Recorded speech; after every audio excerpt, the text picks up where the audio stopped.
Olá! Começa agora mais um programa Memórias do Legislativo, série especial 30 anos da Constituição Estadual. Estamos entrevistando as pessoas e os deputados constituintes que fizeram parte desse momento tão importante da história de Goiás e da elaboração do documento mais importante do Estado, a nossa Constituição Estadual. E uma dessas pessoas é o ex-deputado constituinte Eurico Barbosa. Muito obrigada pela presença do senhor aqui com a gente. Eu que agradeço.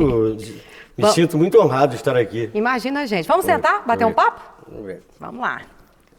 Falar um pouquinho, né, deputado, dessa participação magnífica do senhor na elaboração da Constituinte. Mas antes a gente vai saber um pouco da vida do senhor. Eurico Barbosa nasceu em Morrinhos. Morrinhos. Famosa Morrinhos, né? Cidade tradicional aí do estado. Cidade dos Pomares. Isso, e o senhor foi vereador, começou lá, né? De 58 a 63. É formado em Direito, é jornalista, membro da Academia Goiana de Letras também, na qual ele já foi presidente. Tem vários livros de autoria dele e essa participação na política do estado de Goiás. Bom, enquanto vereador, o senhor percebeu que era aquilo mesmo que o senhor gostaria, né? De ser político, de estar inserido nesse processo. E como é que foi essa transição, né? De uma Câmara Municipal para uma Assembleia Legislativa? Olha, eu fui eleito vereador em Morrinhos já no ano seguinte em que eu tinha chegado a Morrinhos. Eu me formei em Direito em 1957 e já em 1958, tendo ido para Morrinhos, lá eu fui eleito vereador, por coincidência fui o mais votado da minha bancada. Pela UDN? Pela UDN. E tive a satisfação, entre outras realizações como legislador municipal, eu tive a satisfação de ser o criador da Biblioteca Municipal de Morrinhos. Biblioteca Municipal Professor José Cândido. Eu considero a minha maior realização do mandato de vereador. Já na eleição seguinte, foi em 1962, eu me candidatei a deputado estadual. Né? E tive a felicidade de ser eleito como o quarto mais votado da minha legenda. E no exercício do mandato de deputado estadual, que já era aqui no Palácio Alfredo Nasser, né? Também pela UDN, o senhor continuou nesse partido, né? Também. Então, eu vivi uma fase assim muito agitada, muito turbulenta da vida política nacional. Porque em 1960, 2 anos antes da minha eleição, fora eleito presidente da República o senhor Jânio da Silva Quadros.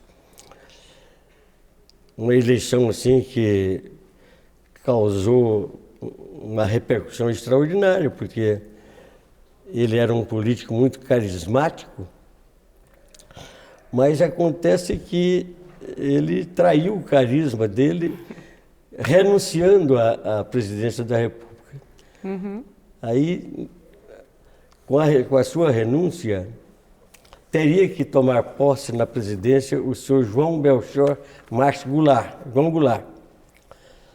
E um setor das Forças Armadas se opôs à posse do João Goulart.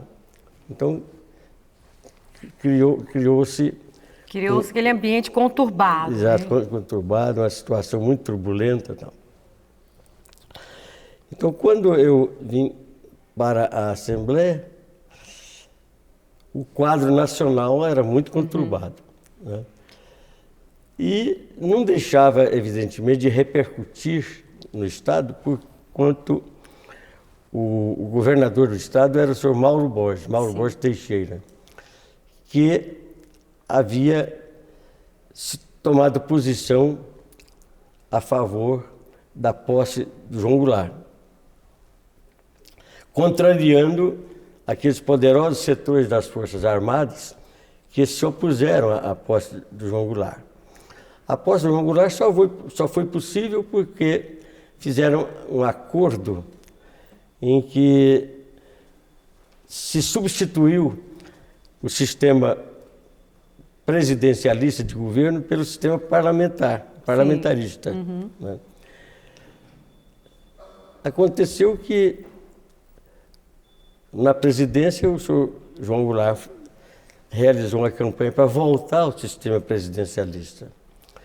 E ele acabou voltando. Houve um plebiscito no dia 6 de janeiro de 1963, que sustentou o retorno de João Goulart, o retorno do sistema presidencialista, né, e a continuação de João Goulart na presidência, agora com mais poderes, né, porque era um governo presidencialista, evidentemente, claro, mais poderes que o parlamentarista. Deputado, eu vou voltar aqui à história do senhor, porque além desse momento conturbado da história do Brasil, o senhor foi reeleito, né, já pelo MDB, e um período também, lógico, o senhor foi cassado, né, ficou 10 anos afastado, naturalmente, né, tem correlação com a história do Brasil na época, né, e nessa época que o senhor ficou cassado, esse virou um parênteses, né, na vida do senhor. Foi a época que o senhor começou a escrever? Como que foi aproveitado esse tempo? Que o senhor ficou em Goiânia? Como é que foi? Não, eu fui cassado no dia 13 de março de 1969. O meu mandato ia até 1971. Tinha mais 2 anos de mandato. Esse período de suspensão dos direitos políticos, a cassação de mandato foi acrescida da suspensão dos direitos políticos. Eram por 10 anos, né? Eles chegaram aqui, os militares, como é que foi? É traumático, né? Receber a notícia que você está sendo cassada. Como é que foi? O senhor assustou na hora? Olha, a gente fica numa expectativa de que a qualquer momento pode acontecer, porque naquela época tinha havido a adoção do ato institucional número 5, que estava eliminando todas as lideranças políticas nos estados. Para você ter uma ideia, aqui em Goiás foram cassados Pedro Vico, foram cassados 4 deputados federais, foram cassados 5 deputados estaduais, foram cassados 4 desembargadores, né? Então, a aplicação do ato institucional número 5, em Goiás, foi a mais abrangente, a mais forte, mais violenta de todas. Íris Rezende também, né? O Íris Rezende também foi cassado, né? Exatamente. O Íris era prefeito de Goiânia e Mauro Borges também, no dia em que ele inaugurava o Mutirama, né, em outubro de 69, ele foi cassado também. E o Mauro Borges também, lógico, foi uma turma de líderes, né? O Mauro, ele foi cassado já em 1964. Foi antes, então, bem antes do senhor, né?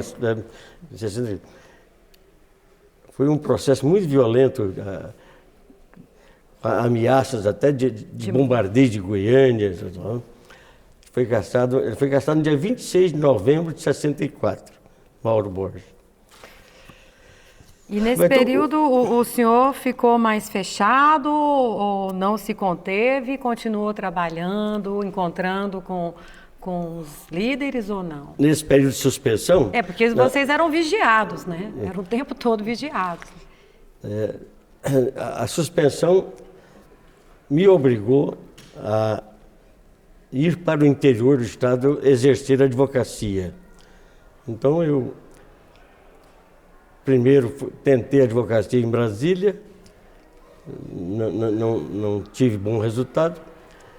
Vim para Goiás, aí depois fui para o sul do estado e ali advoguei até 1982. Quer dizer, foram praticamente 12 anos de advocacia. Até quebrar esse ato institucional, né? O ato institucional, ele, número 5, ele foi supresso, foi suprimido. A sua vigência, aliás, terminou em 1980. Né? Em 1980, com a volta da democracia, digamos assim, não era propriamente a volta... Ainda não tinha voltado oficialmente, mas já estava voltando, né? Exatamente, estava em curso um processo de restauração... Redemocratização. De redemocratização. Aí, então, em 1980, foram criados os partidos políticos, né? A Arena, a Aliança Renovadora Nacional, que era...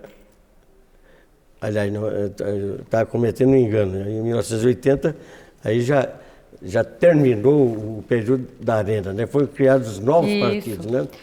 Aí foi quando o MDB voltou com o nome de PMDB. PMDB, né? Exatamente. Né? E a Arena, se não me engano, voltou com o nome de PDC, né? Foi substituído pelo Partido Democrático Cristão. Enfim... Voltaram, né? Aquelas pessoas... Restaurou-se uma vida institucional democrática. E é esse período que eu quero chegar, porque aí o senhor volta, elege-se novamente deputado estadual, né? Participa da 10ª legislatura, em seguida é eleito novamente e é justamente a Assembleia Constituinte, né? A 11ª legislatura. O senhor participou efetivamente e já vinha de uma presidência, né? Na 10ª legislatura, o senhor foi presidente da Assembleia Legislativa. Foi no biênio 85-86. Isso, e depois o senhor participou da Assembleia Constituinte, não na mesa diretora, mas foi uma participação efetiva, né? Junto com o Solon Amaral, já que o senhor era da ala jurista, né? Porque tinha uma ala mais técnica e tinha uma ala mais jurista, que queria um texto mais prolixo, né? E tinha também essa ala técnica. Eu queria saber dessa participação na Constituinte, de que maneira o senhor contribuiu? Eu atuei na Assembleia Constituinte como representante, deputado estadual, representante do povo, e também fui o líder da bancada do PMDB. Aqui na casa? No período da Constituinte, né? Sim. A Constituinte, ela foi um período marcante da vida política nacional, porquanto nós tivemos uma Constituição boa, uma Constituição democrática, aprovada em 1946, e depois, com os governos militares, a Constituição Democrática foi substituída por constituições assim impostas pelo regime militar. Né? Então, de 1969 em diante, 69 foi o ato institucional, em 1967, já no governo Castelo Branco, foi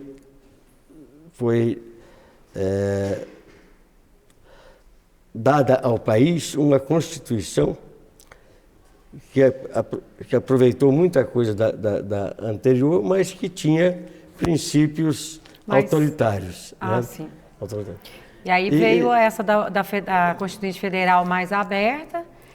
E a estadual foi mais ou menos no vácuo, né? Também seguiu esse texto. A Constituição estadual, ela vem depois da federal. A Constituição estadual, ela tinha que adaptar ao Estado os princípios da Constituição Federal. Né? E durante 2 anos, 1989 e 90, a nossa Assembleia Legislativa se dedicou à elaboração e votação dessa Constituição. Bom, e nesse período os senhores tiveram 1 ano para elaborar a Constituinte estadual. Deu tempo, deputado? Porque 1 ano é pouco, né, se a gente for analisar. Olha, Tá ela aqui, ela ficou pronta, mas assim, foi o que vocês queriam, realmente? Não foi. A nossa Constituição, ela aproveitou todos os princípios, aliás, não podia ser de outra forma, né? A Constituição Estadual, ela tem que reproduzir os dispositivos da Constituição Federal. Naquilo que, naturalmente, cabe ao poder político do Estado. E foi unânime a opinião na época de que a Constituição nossa foi muito bem elaborada e resultou numa Constituição de alto nível, de excelente nível. Tá? Vocês ficavam aqui até mais tarde? Como é que eram esses debates? Eu sei que chegava cedo, mas ia embora tarde também. Né? Às vezes ia quase que a noite toda, ia até quase o dia seguinte. Tá? E os embates, como é que eram essas discussões? Tinha muita briga? Ou não, a natureza do funcionamento de uma Assembleia Legislativa dedicada exclusivamente a votar a nova Constituição do Estado, ela não enseja grandes conflitos, né? Os conflitos políticos eles são mais de natureza partidária, né? E a votação da Constituição Estadual não tinha nada de luta partidária, era apenas a adaptação ao Estado dos princípios que foram inseridos na Constituição Federal. Mas tinha algum deputado falando, não, assim eu não vou votar, desse jeito eu não voto. Teve esse tipo de situação ou não? Não, porque quando se propunha, já se tinha estudado, antes de se propor qualquer emenda, qualquer artigo, o assunto já tinha sido estudado nas comissões. A votação da Constituinte nossa, ela não ensejou, não suscitou assim, maiores controvérsias, nenhuma luta partidária, absolutamente. O Ulisses Guimarães, quando foi aprovada a Constituição Federal, ele a exibiu perante o plenário da Câmara Federal, dizendo a Constituição Cidadã. Isso. Tá? E, de fato, o texto da Constituição Federal foi lapidar, foi extraordinário. Ouviu-se todas as classes, né? Os indígenas, professores, os sindicatos. Sim. E a nossa aqui também teve isso, ouviu, no caso, os goianos. Eu sei que o Walter Rodrigues não assinou. O senhor lembra dessa parte? Aí o deputado Walter Rodrigues negou a assinar. É interessante, eu não me lembro dessa divergência. O deputado Walter Rodrigues era um deputado muito competente e teve atuação muito importante. Agora, eu não me lembro de ele não assinar a Constituição. Ele não assinou, não. Eu confesso. Faltou a dele só a dele, viu, deputado? Né? Até do Atos Magno ele assinou, né? Que o Atos também era bem, né? Oposição, e ele assinou. E foi um excelente constituinte, o Atos Magno. Como é que foi o Solon Amaral, a ligação do senhor com o Solon? Também era... Era partidariamente de muita afinidade, né, de muito entrosamento, e pessoalmente também uma relação muito boa. O Solon foi um dos parlamentares mais cultos que eu conheci. Ele tinha uma formação jurídica extraordinária, tanto é que ele foi praticamente o cérebro da elaboração da nossa Constituição. Ele era um jurista, era constitucionalista, um homem de cultura geral muito ampla. Então, eu acho que o Solon foi a maior figura da nossa Constituinte de 1988, 89, né? Deputado, e assim, É tanta coisa para falar, né? Mas assim, essa participação do senhor foi fundamental como jurista. E hoje, o que o senhor está fazendo? Eu sei que o senhor faz parte do Rotary Club, né? Também da Academia Goiana de Letras. O senhor dá palestras. O senhor não para, né? Está com quantos anos? Eu fiz no dia 3 de março, eu fiz 86. Que beleza. Eu sou de 3 de 33. Olha, esse número é importante para o senhor. Então, eu já tenho 86 anos e meio, né? Sim. 86 anos e meio de idade. Qual foi a sua pergunta? O que o senhor anda fazendo da vida? Eu Olha, sei que o senhor já leu quantos livros? Eu, depois que eu me aposentei, mesmo antes de aposentar, eu já escrevia, mas quando eu deixei a política, eu passei a querer concretizar os meus ideais literários. Sim. Né? Apaixonado pela leitura, né? Sempre fui. Então, quando eu deixei a política e fui para o Tribunal de Contas do Estado, eu resolvi transformar em livro toda a história que eu conheci, que eu fui testemunha e fui protagonista também, toda a história do golpe de 64. Então, o nome desse livro? É Confissões de Generais. Tá, Confissões de Generais, que é prefaciado por um dos maiores historiadores brasileiros, que foi o Nelson Werneck Sodré. Tá. Então, Confissões de Generais, modéstia à parte... É o xodó. É o xodózinho. Exatamente. Gente, olha, além de Confissões Generais, a intervenção militar na política brasileira, ele é autor de Pedro Ludovico, A Mudança Revolucionária, Histórias e Lembranças, A Noite de 15 Anos, Rui Barbosa e o Ideal do Tribunal de Contas, né? São alguns, mas tem mais, né? Esse, sobre Pedro Ludovico, A Mudança Revolucionária, eu tive a honra de ser vitorioso num concurso literário. Eu ganhei o primeiro lugar. E, embora seja um livro pequeno, porque era mais uma monografia, mas ele resume bem a história da Constituição de Goiânia, né? E da própria vida de Pedro Ludovico, a biografia de Pedro Ludovico. A Noite de 15 Anos, por que tem esse nome, A Noite de 15 Anos? Aqui é que o regime militar durou 15 anos. Então, sim. Foi uma noite, né? Não tem nada de glamour, não, né? É uma noite na história, né? E o Rui Barbosa e o Ideal do Tribunal? O Rui Barbosa e o Ideal do Tribunal de Contas é uma contribuição que eu procurei dar como conselheiro do tribunal para sugestões a respeito do que eu achava necessário que os tribunais de contas adotassem, né? Então, o senhor está escrevendo algum livro ultimamente ou está só lendo? Eu levei para a editora ontem o meu 10º livro. Chama-se Política Mundo Afora. Nossa, do seu parabéns, o senhor não para, né? Entreguei para a editora ontem. Eu não quero parar, sabe? Porque enquanto eu achar que tem alguma coisa a dizer, a registrar, eu acho que a gente tem que... O intelectual, ele tem uma missão, né?